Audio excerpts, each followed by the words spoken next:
สบายดีพี่น้องเขาต้อนรับเข้าสู่ช่องทิปแชนแนลได้พี่น้องสบายดีย่ำคำพี่น้องมื้อนี้ฝนตกได้อยู่บ้านทิพย์นี่ฮะกะเศร้าว่าสิลงไปเบิ่งหน้าแซงมื้อนี้บ่ได้ลงสับฝนตกตอนค่ำแล้วมันก็มืดทาแม่มาว่าสิลงตอนค่ำแม่น้องนิวว่าให้ทาแม่ก่อนแม่ก็อยากลงก็เลยบ่ได้ไปสุดท้ายก็บ่ได้ไปรีบพี่น้องถ้าไปก็คือทางจะยากดินจะเหมือนก็เลยไปบ่ได้และในคลิปนี้เขาก็สิมาเว้าถึงเรื่องทางซึ่งทางในประเทศลาวตอนนี้โดยเฉพาะฝนก็สิเดินทางค่อนข้างลำบากโดยเฉพาะก็คือทางไปเขตนอกคือพี่น้องได้เห็นตอนที่ไปบ้านแกงปะนาวเนาะแล้วก็อีกหลายๆเส้นทางโดยเฉพาะก็คือทางภาคเหนือเท่าที่ผู้จักบูคูทำไมเที่ยนำกันนี่ถ้าแม่นยามฝนนี่เพิ่นจะบ่ได้ค่อยกลับบ้านจะกลับช่วงหน้าแล้งเพราะยามฝนนี่ทางค่อนข้างยากแล้วก็ในหลายคลิปที่ผ่านมาที่ได้เห็นในโลกโซเชียลก็คือทางภูเกาลักป้านำไล่สอลงเลยเห็นให้แบบว่าการเดินทางยุ่งยากหลายแต่ว่าส่วนล่างมานี่แล้วมีรถไฟความไวสูงทางภาคเหนือคนภาคเหนือถ้าอยากเดินทางกลับบ้านก็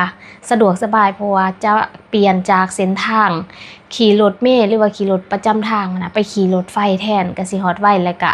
ทางก็บ่ยากอีพี่น้องมันก็สิเป็นยากแต่ทางเข้าบ้านเท่านั้นแล้วก็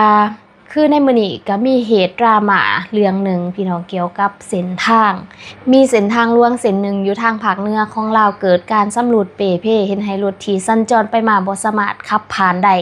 และก็ในบริเวณดังกล่าวหันก็พอดีว่าได้มีบ้านหรือว่ามีเรือนหลังหนึงบ่แน่ใจว่าสิเป็นเรือนหรือว่าสิเป็นของการแต่ว่าจะมีหน้าบ้านกว้างๆที่สามารถให้รถผ่านไปหรือว่าเฮ็ดเป็นทางเว้นกายบอนที่มันเปเพ่เสียหายได้และเจ้าของบ้านนี่เพิ่นก็เฮ็ดแบบนั้นพี่น้องก็คือให้รถสามารถผ่านหรือว่าเว้นไปได้แต่ว่าเพิ่นจะเก็บค่าธรรมเนียมในการผ่านนั้นก็คือคันหนึ่งแม่น100,000กีบหรือว่าประมาณ150บาทต่อครั้งแล้วพอดีมีรถคันหนึ่งที่ผ่านมาและรถคันนี้เพิ่นบ่มีเงินสดแล้วก็ขอเป็นเงินโอนไปให้เจ้าของดินแต่บ่ซึ่งเจ้าของดินว่าบ่ได้ต้องแม่นเงินสดเท่านั้นแต่ว่าเจ้าของรถนี่พัดบ่มีเงินสดบัดนี้สามารถโอนได้แล้ววันนี้เราก็สิไปกินข้าวไกลๆหั่นแล้วเรากลับมาเลยจังสิจ่ายได้บ่แต่ว่าก็เคลียร์กันบ่ลงโต๊ะพี่น้องจนเกิดเป็นกระแสดราม่าเดี๋ยวให้พี่น้องไปเบิ่งคลิปนี้นํกันก่อนออกมาไปนะอันบัดกระมาท่าได้บ่อันให้ได้บ่โอ้ยเนาะกี้ข้างเขาเจ้าเนาะเอาเฮ็ดจังได๋มันบ่มีเงินโอนเฮ็ดแนวใดบ่มีเงินเอ้าบ่มีเงินพี่น้องเอ้ยเบิ่งกันเด้อมันบ่ร้อนน่ะนี่พูดแต่ละคนคนละแสนนี่บ่มันบ่มีเงินโอนนี่อันบ่มีเงินสดเฮ็ดแนวใดเฮ็ดแนวใดรถมันค่าอันนี้เฮาเว้นพี่น้องเอ้ยเว้นแล้วก็สิ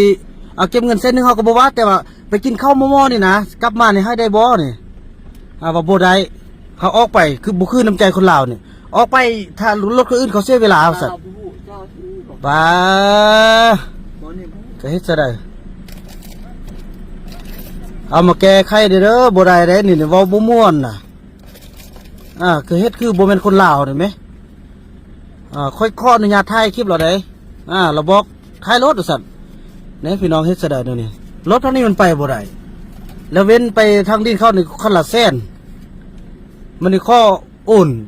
แล้วว่าสิได้ว่าบ่ว่าสิบ่มีเงินจะกีบฮะสิบอกเราบัตรกลับมาค่อยให้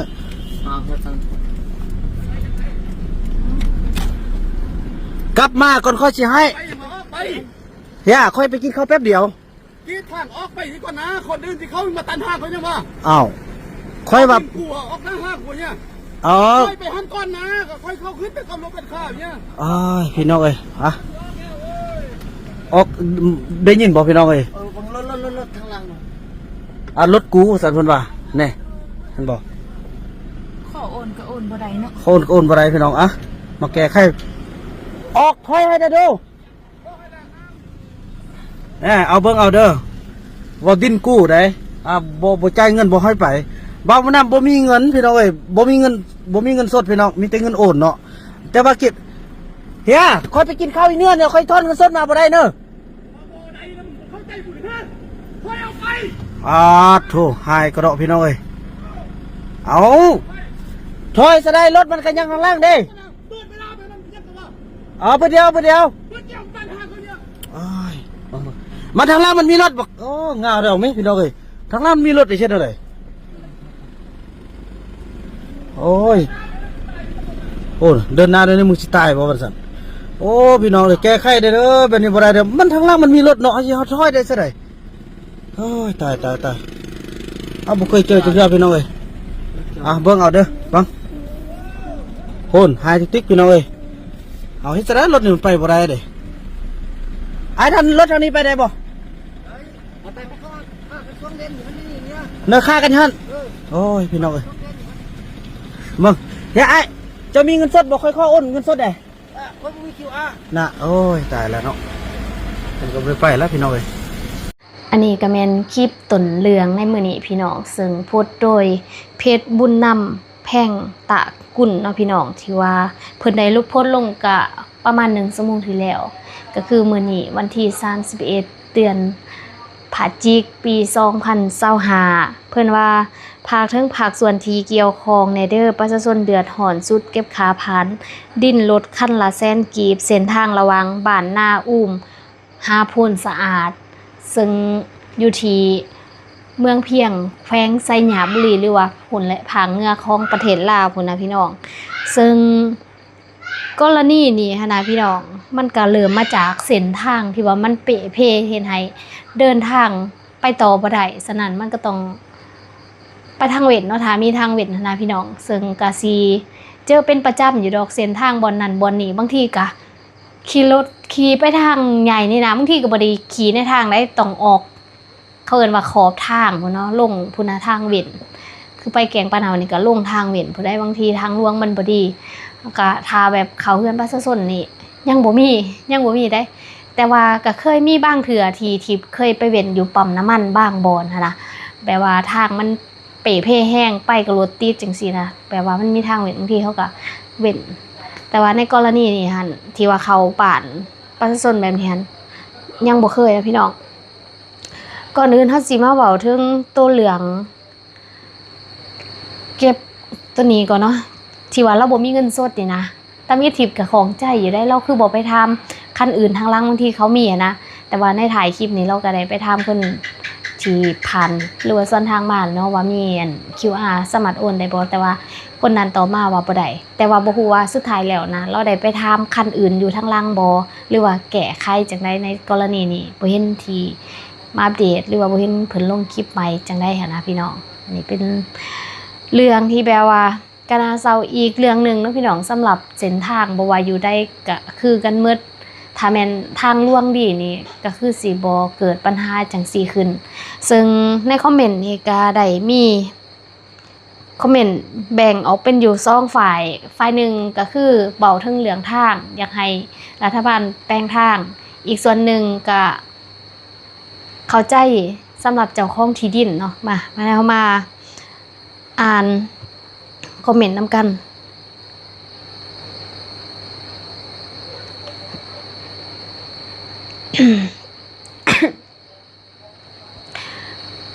คนถูกมือนี้แนวได้ก็มีเนาะมันบ่แม่นคน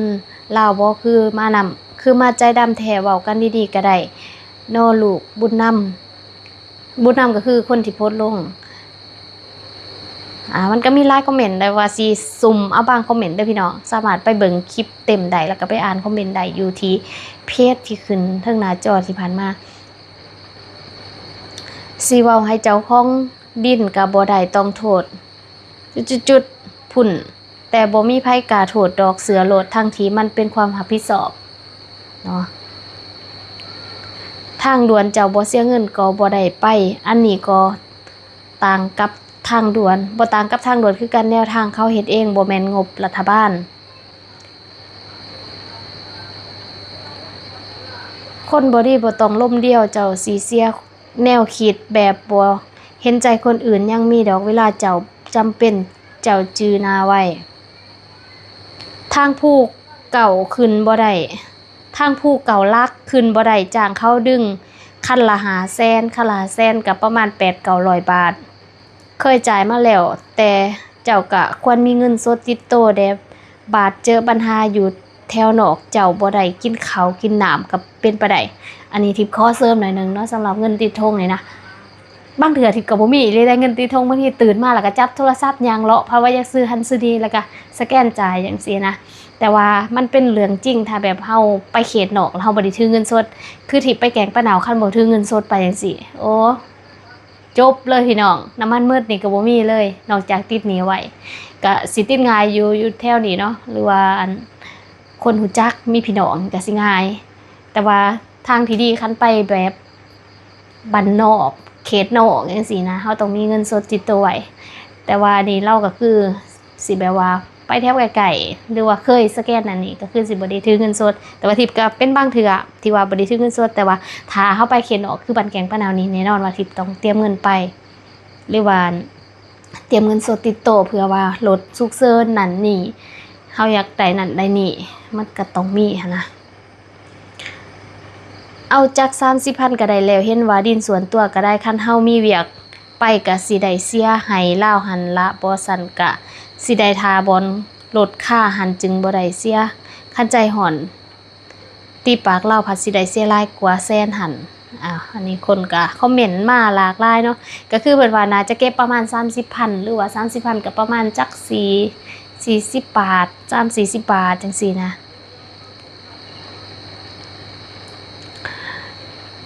คือเหตุพิลึกแท้คนลาวคือการบ่มีน้ำใจเลยฝากถึงภาคส่วนที่เกี่ยวข้องมา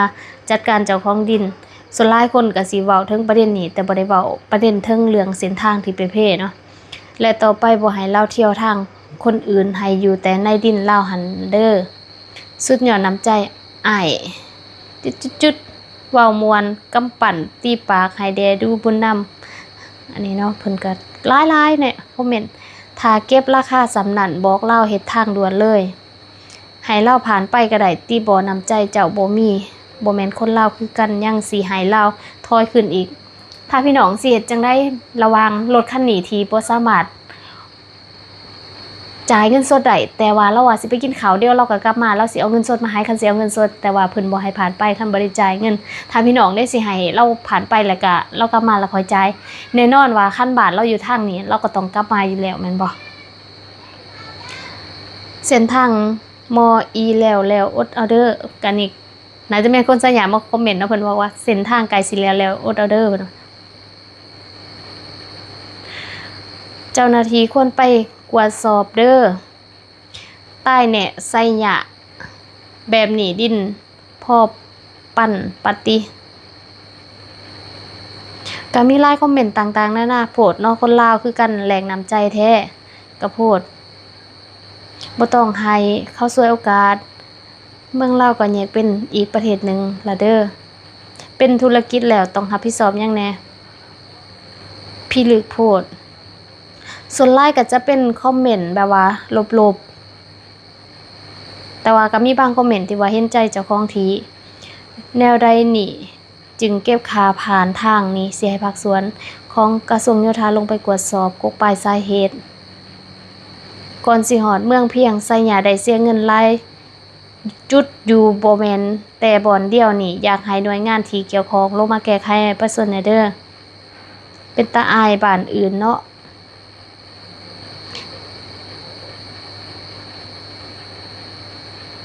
บอนนี่ได้เงินคอยหลายแสนเติบตั้งแต่หน้าฝนจนฮอดตอนนี้แสดงว่ามีหลายคนที่ผ่านไปผ่านมาเพิ่นก็น่าจะเก็บมาดนเป็นคนอยู่แขวงใดเด้ผู้ใส่แว่นนะรวยแท้แบบนี้คันละแสนป้ามื้อนึงสิจักเที่ยวทางนี้หมอนำรถจนแตกซ้ำก้ายทางหน้าบ้านกะห่วงคือจุดๆโอ้ยคอมเมนต์นี่หลายขนาดเลยก็ประมาณว่าส่วนหลายก็สิเป็นคอมเมนต์เรื่องของน้ำใจเนาะที่ว่าเพิ่นบ่ปล่อยผ่านสมมุติว่าเพิ่นปล่อยผ่านคันเดียวก็เก็บคันอื่นหันนะหรือว่าพี่น้องคิดว่าจังได๋หรือว่าราคานี่เพิ่นเก็บแพงบ่ราคา 100,000 หรือว่า150 บาทหลายคนก็บอกว่าคือบ่เก็บ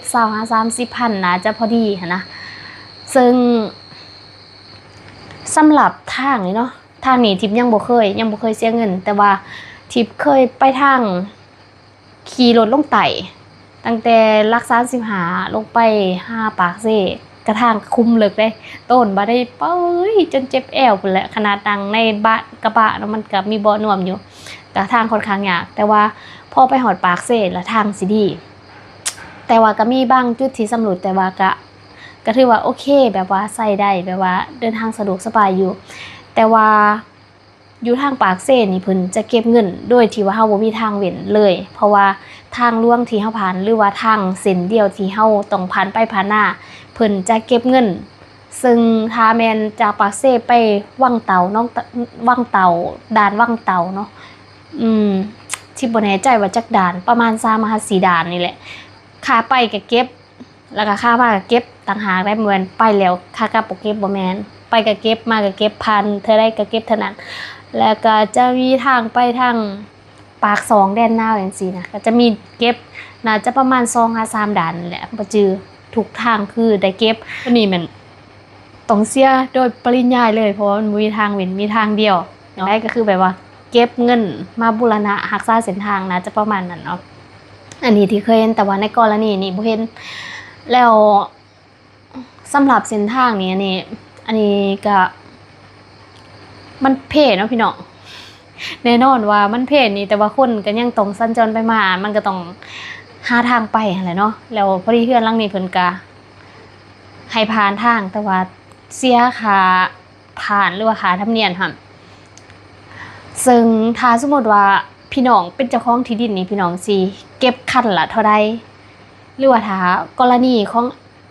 คนนี้ที่ว่าเราสิผ่านไปแต่เราบ่มีเงินสดพี่น้องสิแก้ไขจังได๋พี่น้องสิเฮ็ดเป็น QR มาให้จ่ายหรือว่าสิรับแต่เงินสดหรือว่าจังได๋ดีเนาะแน่นอนว่าในการผ่านทางนี้นะถ้าแม่นที่เป็นที่ดินคือส่วนตัวเฮานี่นะที่ว่าถ้าผ่านดินลายนี่นะมันก็น่าจะสำรุดหรือว่าเปะเพถ้าแม่นรถใหญ่อย่างเช่นรถขนส่งใหญ่ๆรถอันพ่วงบ่รถแก่ดินรถอันนั้นน่าจะเสียหายอยู่ได้สำหรับที่ดินเนาะอาจจะแบบว่ามันก็เฮ็ดให้ดินแบบว่าอาจจะคุมลงได้ถ้ามันเป็นดินที่ว่าท่มใหม่หรือว่านั่นเนาะแน่นอนว่าเก็บเงินก็น่าจะโอเคแต่ว่าเท่าใดนั้นก็เบิ่งตามความเหมาะสมเนาะหรือว่าแบบว่าเก็บเผื่อถ้าแบบที่ดินของมันเปเพก็สิได้เอาเงินส่วนนั้นมาบูรณะหรือว่าแบบว่ามาปรับปรุงเนาะแล้วก็ทางลูกค้าซะก็ได้เดินทางสะดวกสบายแต่ว่าก็บ่สูงเกินไปหานาพี่น้องหรือว่าถ้าจะได้แบบผ่อนพันใดกับผ่อนจังซี่นะน่าจะเป็นจังซั่นเนาะแล้วสำหรับพี่น้องเด้คิดว่ากรณีนี้หันนะพี่น้องถ้าพี่น้องเป็นเจ้าของดินนี่พี่น้องสิเฮ็ดจังได๋เนาะเดี๋ยวมาคอมเมนต์แลกเปลี่ยนกันอันนี้ก็เป็นเรื่องราวที่ว่าเกิดขึ้นกับเส้นทางค่ะเบิ่งต่อไปเนาะสำหรับคลิปนี้ทิพย์กาสีจบไว้เพียงเท่านี้เด้อพี่น้องเจอกันใหม่ในคลิปหน้าสบายดี